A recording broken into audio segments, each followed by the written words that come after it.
we've seen quite assistance from PSI.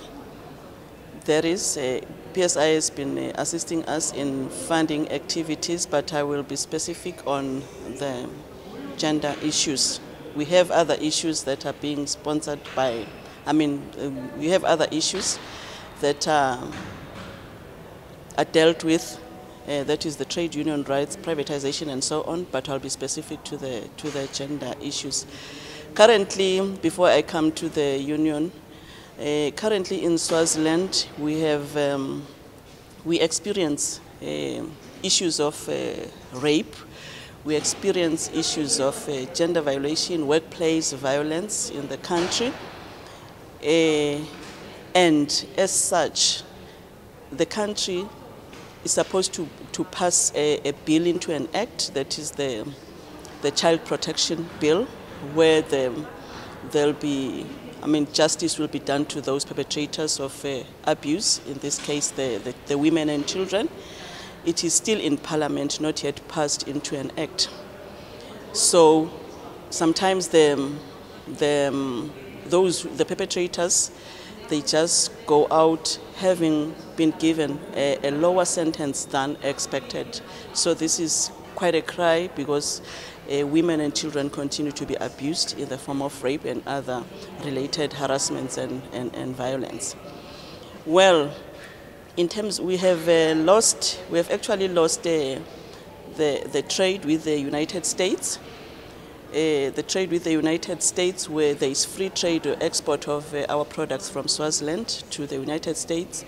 We lost that this year. And that has actually impacted on mostly women, because some of the factories are closed in the country.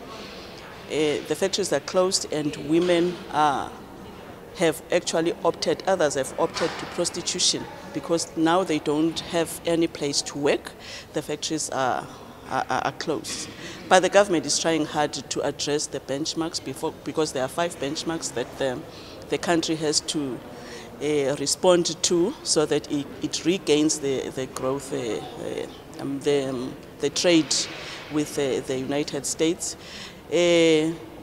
Part of it is because we have a federation in the country, that is the TUCOSWA Trade Union Congress of Swaziland. It was registered and deregistered, and fortunately now, this month, it has been re-registered after May Day.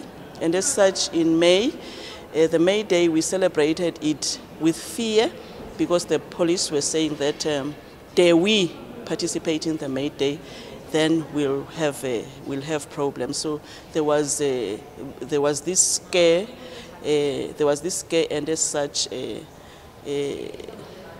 unionists couldn't participate in the May Day in the numbers that they were actually expected. Well, coming to that is that we are happy that we are now registered, because we're even afraid to even stage protests in the country. We're afraid to stage protests. We're afraid to even stage a simple campaign, because once you take to the streets, assumption is we are protesting, even if it's just a plain campaign. We once had a campaign on salary cuts. That one, we didn't go to the streets, but we had a strategy, because they wanted to cut our salaries in the country as civil servants. But we managed to stage a campaign successfully with the aid of PSI, of course. And then we were so excited about that. They couldn't cut our salaries, because they said there was this fiscal crisis. Currently, we are having when was this day? We have had a gender-based violence workshop, where we had women and men this time attending from both unions, courtesy PSI again.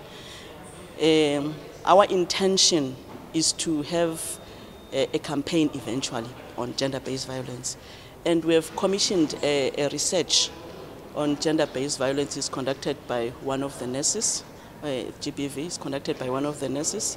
So with the information from the research and with the knowledge that we gather from the gender-based violence speakers, with that information we'll be able to stage a campaign, basically October, November. That's our main aim.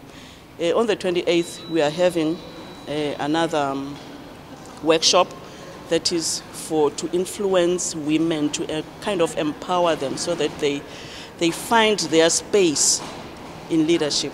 So to remove this fear factor syndrome.